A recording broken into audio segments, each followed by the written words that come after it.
Technology ഉണ്ടെങ്കിൽ technology ഉണ്ടെങ്കിൽ നിങ്ങൾ പറഞ്ഞ് കേൾക്കാം, ടെക്നോളജി ഇല്ലെങ്കിൽ നിങ്ങൾ പറഞ്ഞ് കേൾക്കാം. അതുപോലെ ഒരുപാട് ടെക്നോളജി നമ്മുടെ അടുത്തുണ്ട്, പക്ഷെ നമുക്കൊരു സന്തോഷം സമാധാനമൊന്നുമില്ല. ഒരുപാട് സൗകര്യങ്ങളുണ്ട്, ഒരുപാട് സമ്പത്തുണ്ട് അല്ലേ. അപ്പോൾ മാറി മാറി ഇടാൻ ഡ്രസ്സുകൾ ഇഷ്ടം പോലെ, ചെരുപ്പ് തന്നെ ഇപ്പോൾ ഇഷ്ടം പോലെ, ബെൽറ്റ്, ചെരുപ്പ് അങ്ങനെ തുടങ്ങി നമുക്ക് നിത്യമായി ഉപയോഗിക്കുന്ന ഇപ്പോൾ വാഹനം തന്നെ ഒരു കാറുണ്ട്, ഒരു ബൈക്കുള്ളവരുണ്ട്, സ്കൂട്ടിയുള്ളവരുണ്ട്, എന്നിട്ട് വീണ്ടും വണ്ടിയെക്കുറിച്ച് ആലോചിക്കുന്നവരുണ്ട്. അങ്ങനെ പല സൗകര്യങ്ങളും സമ്പത്തും ഒക്കെ നമുക്കുണ്ട്, പക്ഷേ സമാധാനവും സന്തോഷവും വളരെ കുറഞ്ഞു വരികയാണ്. ഇപ്പോൾ നമുക്കറിയാം, വിവാഹം ചെയ്ത ആദ്യ നാളുകളിൽ ഭാര്യയുമായുള്ള ആ ബന്ധത്തിൽ ഭയങ്കരമായ സന്തോഷം സമാധാനം ഉണ്ടാവും.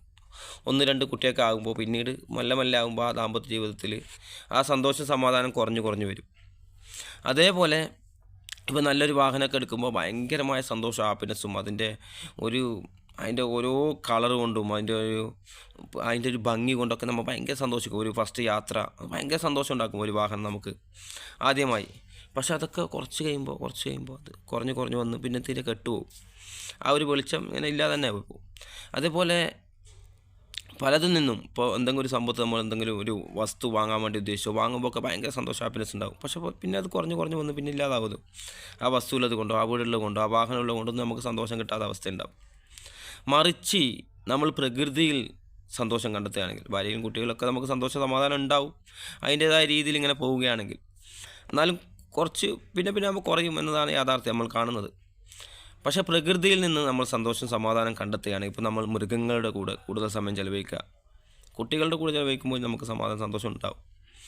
അതുപോലെ മൃഗങ്ങളുടെ കൂടെ നമുക്ക് ചില ആളുകൾ കാണുന്നില്ലേ, നിങ്ങൾ മൃഗത്തിന് ഭക്ഷണം കൊടുക്കുക, വെള്ളം കൊടുക്കുക, തെരുവ് നായ്കൾക്ക് പോലും ഭയങ്കരമായ ഫുഡൊക്കെ വാങ്ങിക്കൊടുക്കുന്ന ആളുകൾ, അപ്പോൾ അവർക്ക് ഭയങ്കരമായ ഹാപ്പിനെസ് ഉണ്ടാകുന്നുണ്ടെങ്കിൽ.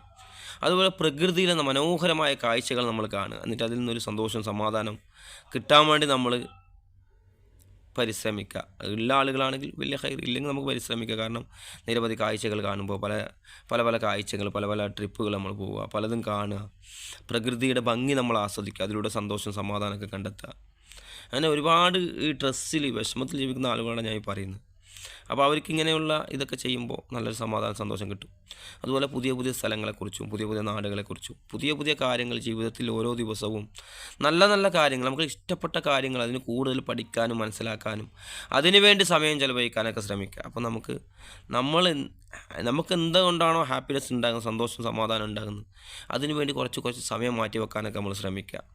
ചില ആളുകൾ ആർക്കോ വേണ്ടി അല്ലെങ്കിൽ മറ്റൊരാൾക്ക് വേണ്ടി പൂർണ്ണമായി ജീവിച്ച് തീർക്കുന്ന ഒരവസ്ഥയാണുള്ളത്. അങ്ങനെയല്ല, മറിച്ച് നമുക്ക് വേണ്ടിയും നമ്മൾ ചിലപ്പോൾ സമയം കണ്ടെത്തുകയും സന്തോഷം സമാധാനം കണ്ടെത്തേണ്ട മാർഗം അന്വേഷിക്കുകയും അതിനുവേണ്ടി സദാ പരിശ്രമിക്കുകയും ഒക്കെ ചെയ്യും. അപ്പോൾ നമുക്ക് സന്തോഷം സമാധാനം ഉണ്ടാകും. അതിനുവേണ്ടി